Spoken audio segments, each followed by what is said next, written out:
وكشطت الساق بالساق إلى ربك يومئذ المساق.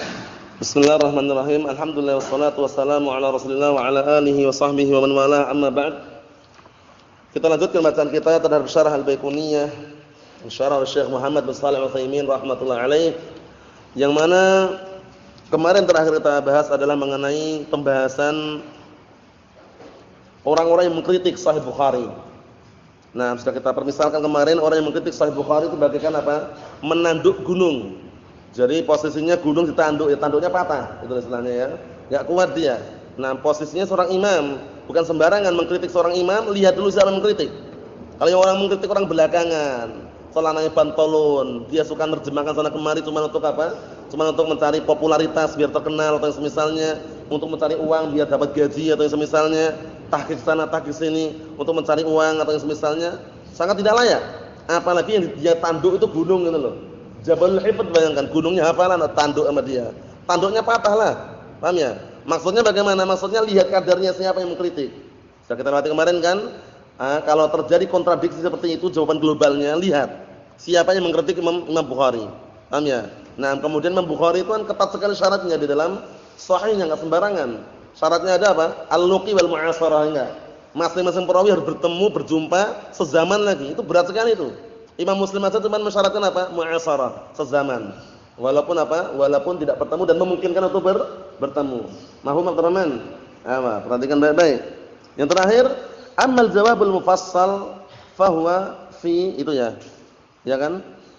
Adapun jawaban secara terperinci mengenai hal tersebut, kalau ada orang yang mengkritik Sahih Bukhari, al-wajh tsanis, yang kedua, anna ahlul ilmi tasaddau liman intaqada 'ala al-Bukhari Muslim. Sesungguhnya ahlul ilm mereka menghalang-halangi orang yang apa? Yang mengkritik Imam Bukhari dan Muslim. Wa raddu 'alaihi hadisan, bahkan apa mereka membantah apa? Membantahnya hadis per hadis. Paham ya? Hadis demi hadis. Wa bihadza yazulul intiqad 'ala al-Bukhari Muslim. Oleh dengan sebab ini hilanglah kritikan terhadap Imam Bukhari wa Muslim. Bukan berarti mereka berdua maksum, bukan. Cuman yang dikritik itu siapa? Yang mengkritik siapa gitu loh, jangan sembarangan. Nah, barakallahu fikum. Lakinnahu la syakka annahu qad yaqa'ul wahm min ba'dir ruwati fil Bukhari Muslim. Tapi kata beliau, akan tapi tidak diragukan. Bisa jadi terjadi yang namanya wahm, ingat-ingat wahm, bukan waham, wahm. Wahm itu dugaan dikirain benar ternyata keliru gitu loh, ya kan? Seperti itu. Min ba'dir ruwat, pada sebagian perawi fil Bukhari Muslim. Dalam Sahih Bukhari, Sahih Muslim. Lakin hadza la yaqdah fi naqlil Bukhari Muslim lahu. Tapi yang seperti ini tidak sampai barakallahu fikum layak dah, tidak sampai membuat jelek. Paham ya? Tidak sampai mencela. Nah, tidak sampai mengotori, menjelekkan apa yang dinukilkan oleh Bukhari Muslim di dalam sahihnya. Li'anal wahma la yakadu yaslam minhu ahadun. Karena Imam Wahm, perhatikan baik-baik. Dikarenakan waham itu tidak hampir-hampir tidak ada seorang pun yang selamat darinya. Antum tahu waham enggak? Waham itu apa? Wahmun. Naam, dugaan sangkaan yang kemungkinan besarnya salah itu kan banyak orang seperti menduga. Anak duga itu Z ternyata Muhammad. Dia dugaannya menduga dia, tapi ternyata salah gitu loh. Kan banyak seperti itu, kata beliau benar ini. Hampir-hampir enggak ada seorang pun yang selamat dari waham ini. Walaysa min syarti adalatir rawi an la yukhti'a abada. Dan bukan termasuk syarat seorang perawi dikatakan adalah itu tidak pernah berbuat salah selama-lamanya. Ini bukan termasuk syaratnya. Ini dikritik oleh para ulama karena sebagian mereka ada mengatakan al-adl, adalah itu dhabitnya adalah apa? Adalah orang yang tidak pernah berbuat salah sama sekali. Kira-kira ada enggak itu? Enggak ada. Orang enggak ada yang maksum. Orang enggak ada yang maksum dari kesalahan, semuanya ada aja berbuat kesalahan. Li'anna hadza ghairu mawjud, karena seperti enggak ada, antum jumpai enggak ada orang yang tidak pernah berbuat salah sama sekali. Paham ya? Hatta kita semuanya sering berbuat kesalahan, sering. Paham ya? Oleh karena itu enggak ada yang maksum dari kesalahan kecuali Nabi dan Rasul yang memang Allah Taala kecualikan. Mohon insyaallah berarti sudah kita selesaikan mengenai apa?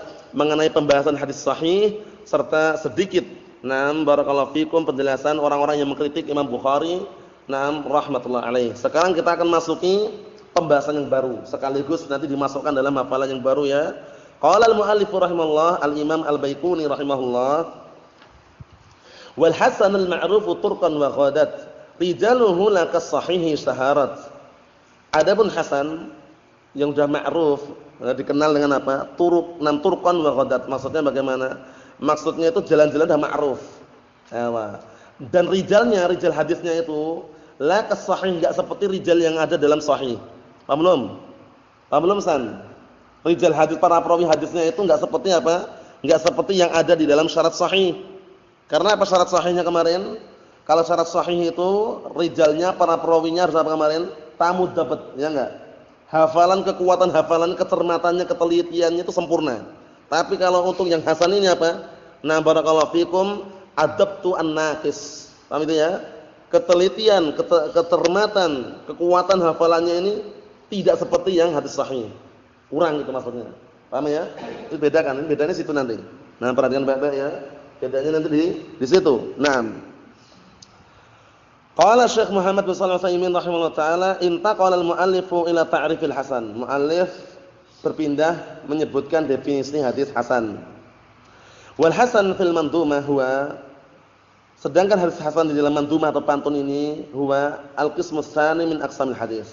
Pembagian yang kedua dari pembagian hadis yang ada. Tahu ya hadis hasan ya, ingat-ingat ya. Hadis hasan itu sama sahih, sama atau enggak? Sama atau enggak? Secara global enggak sama, cuman nanti ada yang sama. Seperti hasan li ghairi sama dengan apa? Sahihun. Hasan li dzati sama dengan apa? Sahihun li ghairi. Paham belum? Kalau hasan li ghairi sama dengan apa? Kalau sahihun li ghairi itu sama dengan hasan li dzati. Hasan li dzati sama dengan sahihun li ghairi. Kalau hasan li ghairi sama dengan apa?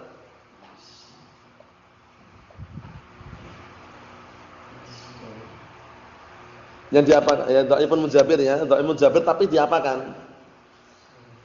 Digabungkan, dikumpulkan berbagai macam jalannya. Dikumpulkan akan menguat, naik derajatnya menjadi apa? Hasan li ghairi. Hujjah atau bukan? Hujjah. Nah, barakallahu fikum. Jadi antum jangan bingung. Hadis dhaif apa hujjah sih? Kita katakan dhaifun munjabir. Dhaif yang masih bisa ditopang, dikuatkan itu bisa itu loh. Nah, barakallahu fikum seperti itu. Kalau palsu bisa enggak? Maudhu'un munjabir ada enggak? Ada enggak maudhu'un munjabir? Maudhu'un munjabir ada enggak kira-kira? Palsu tapi ditopang bisa enggak? Ada enggak? Tingkatannya menjadi dhaifun li ghairihi gitu. Ada enggak kira-kira? Kalau palsu dah palsu enggak bisa lagi sudah. La yuhtaju bih gitu ya, enggak bisa jadi hujjah. Naam. Wa yaqulu fi ta'rifihi, dan beliau mengatakan dalam definisinya, perhatikan baik-baik, Imam Baiquni mengatakan al-ma'rufu turqan, yakni al-ma'rufatu turuquhu, maksudnya dari kenal jalan-jalannya. Bi haitsu yakunu ma'luman, yaitu dengan catatan sudah diketahui an hadzal rawi, perawi ini yarwi an ahli Basrah.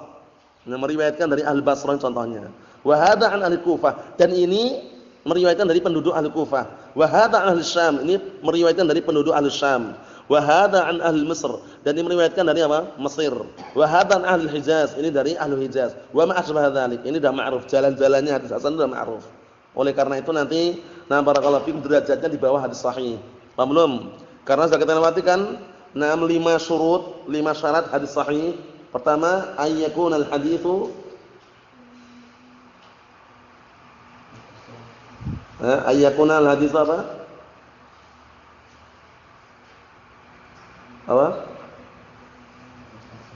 Muttasilan sanaduhu ya. Maksudnya ayyakuna sanaduhu muttasilan. Sanadnya bersambung. Yang kedua ayyakuna rawi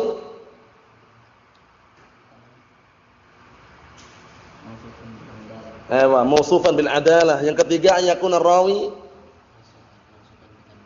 ayyakuna rawi mausufan bitamid dhabti. Yang keempat ayyakuna al-haditsu ayyakuna sanadu. Sudah tadi?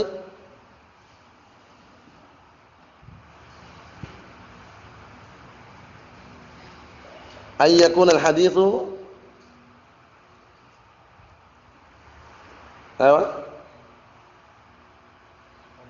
khaliyan min syudud, kosong dari barakallahu fi keganjilan. Yang kelima ayyakuna al-haditsu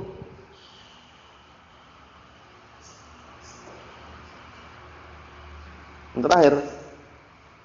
Khalian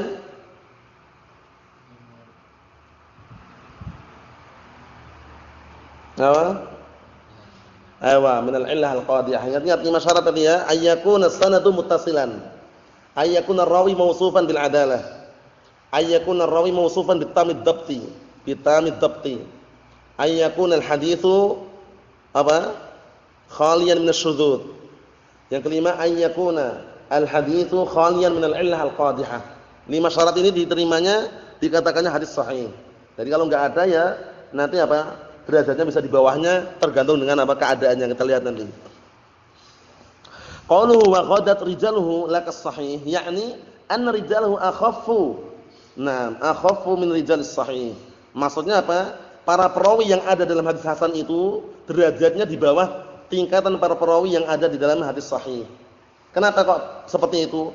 Karena para perawi yang ada dalam hadis sahih itu kan disyaratkan apa tadi? Tamud dapat. Kekuatan hafalannya itu sempurna. Kemantapannya, ketelitiannya, kecermatannya sempurna. Paham ya? Nah, barakallahu fikum, ketika dia ngambil hadis tidak apa? Ghaflah, tidak lalai. Kemudian juga tidak ngantuk, paham ya? Sehingga ketika menyampaikannya apa? Jelas, gamblang apa yang semisalnya. Paham itu ya? Nah, barakallahu fikum, seperti itu. Nah, jadi bedanya nanti para ulama telah mengumpulkan yang paling maksimal, paling besar ini perbedaannya. Tamu dapat tadi itu. Paham ya? Jadi kalau perawi yang ada dalam hadis sahih memiliki kekuatan hafalan yang sempurna. Paham belum ini? Nah, barakallahu fikum. Berbeda dengan apa? Perawi yang ada dalam hadis apa? Hasan. Itu dhabatnya tidak tam, tapi apa? Nah, barakallahu fikum, nam adabtu an-naqis. Paham ya? Kekuatan hafalannya, kemantapannya, kecermatannya, ketelitiannya itu kurang. Enggak seperti yang ada pada perawi hadis sahih. Kita lihat. Walihada qala lakas sahih syaharat. Oleh karena ini beliau mengatakan tidak seperti apa yang masyhur dalam hadis sahih. Idzan yakhtaliful hasan 'anis sahih. Jika demikian berarti beda hadis hasan dengan hadis sahih itu. Nah, dengan apa perbedaannya? Bi anna rijalahu laisu ka rijalil hadis sahih. Dari sisi sesungguhnya para perawi hadis hasan itu tidak seperti para perawi yang ada dalam hadis sahih. Mafhum Abdullah? Mafhum? Sama atau enggak? Beda. Kita lihat di sini. Wal murad annahum laisu ka rijalil hadis sahih fi dhabti. Ya kan ini. Ini penting sekali ini. Yang diinginkan adalah mereka itu tidak sama seperti para perawi hadis yang sahih di dalam ad-dhabt. Ketelitian, kecermatan, kekuatan, kemantapan hafalannya. Paham itu ya? Enggak seperti apa? Pada perawi yang ada dalam hadis sahih. Paham salah? Nah ini dhabt ini penting nih. Jadi nanti untuk bedakannya di sini ini. Kalau perawinya ternyata kok hafalannya lemah, hafalannya enggak kuat, tidak seperti perawi yang ada dalam hadis sahih itu terkadang mempengaruhi kesahihannya sehingga turunnya derajatnya di hasan. Imma hasan li dzatihi atau hasan li ghairihi. Paham maksudnya ya? Nah, barakallahu fikum seperti itu. Nah, ini perhatikan baik-baik. Yang kira-kira ngantuk wudu ya. Yang ngantuk wudu. Nah, kita lihat di sini. Walihada qala al-ulama al-mutaakhirun alladziina basatu hadzal fan. Oleh karena ini para ulama mutaakhirun, para ulama belakangan yang mereka telah membentangkan dan juga berdalaman dalam masalah studi ini, studi misalnya mustalah ini ya. Kal Hafidz Ibnu Hajar, mustalah atau hadis, masalah hadis, seperti Al Hafidz Ibnu Hajar Asqalani, siapa namanya? Al Hafidz Ibnu Hajar Asqalani.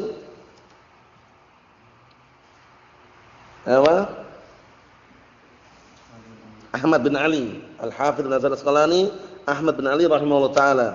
Innal farqa bainal hadis sahih wal hadis hasan farqun wahidun. Ini penting sekali ini. Faedah yang bisa dikatakan sebagai patokan. Sesungguhnya perbedaan antara hadis sahih dengan hadis hasan itu satu perbedaan saja kata beliau. Wa huwa badalun an taqul fi sahih tamu dhabti qul fil hasan khafifu dhabti aja. Yaitu maksudnya apa? Barakallahu fikum, sebagai pengganti engkau mengatakan di dalam sahih itu tamu dhabti, kemantapan, kecermatan, ketelitian, kekuatan hafalan sempurna. Qul, katakanlah fil hasan, dalam hadis hasan khafifu dhabti. Paham ya? Kemantapan, ketelitian, kecermatan hafalannya itu lemah, ringan, lebih ringan. Paham belum? Kalau yang pertama ini qawi, kuat, sempurna. Kalau yang kedua lemah, lebih ringan. Itu aja bedanya. Wa illa adapun yang lainnya, Kata beliau, fa baqiyatus syurut, sisa-sisa syarat yang ada, al-maujudah yang ada, fis sahih dan sahih, maujudatun fil hasan. Semuanya sama ternyata. Syaratnya sama. Ayakunal haditsu ayakuna sanadu muttasilan wa ayakuna rawi mausufan bil adalah wa ayakuna al-haditsu khaliyan min syudzud wa ayakuna al-haditsu khaliyan min al-illah al-qadiyah. Satu yang bedakan. Ternyata apa? Ayakuna rawi na barakallahu fikum mausufan bi khafifid dhabti. Dia tersifati dengan apa? Kemantapan hafalannya itu kurang, lebih rendah daripada yang pertama tadi. Maaf insyaallah ya. Sudah kita lewati kemarin kan, seseorang bisa dikatakan na'am tamu dhabti, itu bertingkat-tingkat juga. Tapi secara globalnya adalah orang yang ketika tahammul itu mengambil hadis, itu sama yang dia sampaikan ketika ada. Paham ya? Kalau dia ketika tahammul mengambil hadis dari seorang guru, haddatsana Mahmud, ketika dia menyampaikan kepada orang lain, haddatsana Mahmud. Tapi kalau dia misalkan dengar dari gurunya, haddatsana Mahmud, nyampaikan ke orang lain, haddatsana Humaid. Udah lain enggak? Lain. Sempurna enggak hafalannya berarti itu? Enggak masuk dalam kategori yang pertama. Karena antara tahammul dan ada udah beda. Tahammul itu mengambil hadis, ada itu apa? Menyampaikan hadis. Perhatikan baik-baik. Wa ala hadza fa ta'riful hasan, maka berdasarkan penjelasan ini definisi hasan berarti huwa marwahu adlun khafifu dhabti bisanadin muttasilin wa khala min asy-syudud wal illah al-qadiyah. Ini juga terserah atau menghafal pakai ini enggak masalah, menghafal pakai syurut enggak masalah. Syurut itu syarat tadi itu. Jadi kata beliau, berarti definisi hasan itu apa? Marwahu adlun. Hadis yang diriwayatkan oleh seorang perawi yang adlun, memiliki sifat adalah. Apa adalah kemarin? Akhfajri mustaqimus sirah. Nah, seseorang dikatakan mustaqimus sirah, jalan hidupnya lurus, itu bagaimana? Bagaimana? Naam alladhi yajtanib 'anil kaba'ir wa lam yusir 'ala as-saghair. Mahum? Itu orang, seorang perawi atau seorang dikatakan memiliki sifat adalah mustaqimus sirah, orang yang tidak terus-menerus di atas dosa-dosa kecil, orang yang menjauhkan diri dari dosa besar dan tidak terus-menerus di atas dosa kecil. Paham ya?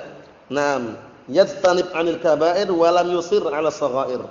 Paham ya? Itu definisi yang paling bagus yang disebutkan oleh para ulama rahimahumullah taala ajma'in. Naam, rahimahumullah taala ajma'in. Di antaranya tadi itu, bahwasanya mustaqimus sirah itu definisi untuk apa? Adalah. Karena ada yang mengatakan adalah itu yang enggak punya salah sama sekali. Sudah dikritik tadi kan? Enggak ada seperti itu. Berarti menunjukkan orang itu harus maksum. Para perawi yang maksum itu enggak benar. Karena enggak ada satu orang pun yang selamat dari kesalahan, hatta para perawi. Kecuali Nabi dan Rasul yang sudah dikecualikan. Adapun kalau para perawi ya tetap tidak selamat dari kesalahan tadi. Oleh karena itu definisi yang paling masyhur dan juga terkenal sebutkan adalah apa? Al-adalah nam hiya mustaqimus sirah. Mustaqimus sirah, jalan hidupnya itu lurus. Paham ya? Bihaitsu yajtanib 'anil kaba'ir wa lam yusir 'alas saghair. Menjauhkan diri dari dosa-dosa besar dan tidak terus-menerus di atas dosa kecil. Itu aja. Nah, nanti antum bisa lihat sendiri mungkin kalau sudah baca penjabarannya atau kitab-kitab setelahnya nanti. Nah, kita lihat bisanadin muttasil atau khafifud dhabti, ini penting. Ringan, kekuatan, kemantapan, ketelitian, kecermatan hafalannya. Kan kemantapan itu tidak harus apa? Teliti, tapi ini teliti, cermat, mantap hafalannya itu. Haddatsana Mahmud, nyampaikannya haddatsana Mahmud. Paham ya? Seperti itu. Na'am, barakallahu fikum. Kemudian meriwayatkan pun juga tidak ngangin makna dia walaupun boleh. Dia dengan lafaznya dia dengar, haddatsana ya haddatsana. Qa'ada ya qa'ada. Bukan qa'ada diubah menjadi jalasa walaupun artinya sama. Nah, seperti itu. Wa khala min asyud, nah bisanadil muttasil, dengan sanad yang bersambung. Paham ya? Sudah kita lewati sanad atau isnad, nah silsilatur rijal al-musilatu ilal matan. Paham ya? Rangkaian para perawi hadis, paham ya? Para rijal hadis yang bisa menghantarkan kepada matan hadis. Paham? Haddatsana fulan, qala haddatsana alan, anna fulanan qala bi anna alanan qala kadza wa kadza misalkan. An Abi Hurairah an Rasulullah sallallahu alaihi wasallam. Nah, setelahnya itu matan kan itu. Nah, rangkaian sanad tadi itu, rangkaian para perawi tadi itu yang bisa menghantar kepada matan tadi namanya sanad. Namanya sanad seperti itu. Nah, kalau sebagian mereka ada yang terjemah mata rantai gitu, mata rantai hadis, tapi nah barakallahu fikum terjemahannya tergantung antum memahami bagaimana. Cuman yang sering disebutkan itu adalah rangkaian para perawi atau urut-urutan para perawi yang bisa menghantarkan menyampaikan pada matan hadis atau matan sebuah hadis. Nah, seperti itu. Kita lihat di sini. Wa khala min syudud, dan apa? Kosong dari syudud, keganjilan. Kita lewati ya. Syudud ini bisa terjadi pada hadisnya, bisa terjadi pada sanadnya. Paham ya? Nah, barakallahu fikum seperti itu. Cuman sebabnya tentunya tidak lain adalah perawinya juga. Paham ya? Nah, oleh karena itu kalau ada ziyadah syadzah, tambahan yang ganjil menyelisih para perawi yang lainnya yang lebih thiqah atau bahkan sama-sama thiqahnya, itu dikatakan ziyadah syadzah. Paham belum? Nah, ziyadah syadzah itu walaupun dia thiqah, karena menyelisih apa? Para perawi thiqah yang lain lebih banyak, atau menyelisih perawi yang lebih thiqah yang tidak membawa tambahan tersebut. Paham? Na'am. Wal ilhal qadihah, penyakit yang bisa merusak. Karena penyakit itu ada dua. Penyakit yang sifatnya apa? Tidak merusak, dan penyakit yang sifatnya merusak. Paham ya? Kalau penyakit yang sifatnya merusak hadis, nah itu nanti hadisnya rusak. Paham ya? Misalkan penyakit yang ada di dalam sanadnya itu perawinya semuanya kadzdzab. Haddatsana fulan, kadzdzab. Haddatsana alan, dajjal. Haddatsana barakallahu fikum fulan, wah dia misalkan dhaifun fil hadis. Seperti itu. Jadi sudah banyak penyakit situ. Itu nanti berakibat hadisnya itu lemah mesti. Nah, seperti itu. Tapi kalau penyakit yang tidak merusak, ada enggak kira-kira? Ada. Paham ya? Penyakit yang tidak merusak mungkin karena terbalik nama perawinya. Paham ya? Terbalik yang wajar itu dijelaskan lagi. Paham ya? Atau seharusnya dia namanya Muhammad bin Fulan pakai kunyah. Sama-sama masyhurnya dua-duanya, cuman terkadang orang pahamnya dengan kunyah akhirnya nyebutkan dengan nama. Itu terkadang kalau sama-sama dia tuh dalam riwayatnya itu dia thiqah, ya udah. Paham seperti itu. Nah, kemudian penyakit hadis juga yang tidak merusak itu banyak sekali, itu tadi di antaranya. Di antaranya tadi itu ya. Nah, adapun yang berikutnya mengenai barakallahu fikum hadis dhaif pada pertemuan yang akan datang, intinya sudah kita ambil dua pembagian hadis, yaitu sahih dan apa? Hasan. Bedanya sangat tipis sekali, perbedaannya terletak pada apa? Pada ad-dabt, kemantapan, kecermatan, ketelitian, kekuatan hafalannya di situ intinya. Kalau hadis sahih itu apa? Sempurna dabtnya itu. Kalau hadis dhaif itu di bawahnya, naqis. Paham ya? Khafif. Paham ya? Ringan kekuatan hafalannya dan juga kemantapan serta kecermatan, ketelitian di dalam tahammul dan adanya. Nasallahu alaihi wasallam, alhamdulillahirabbil alamin.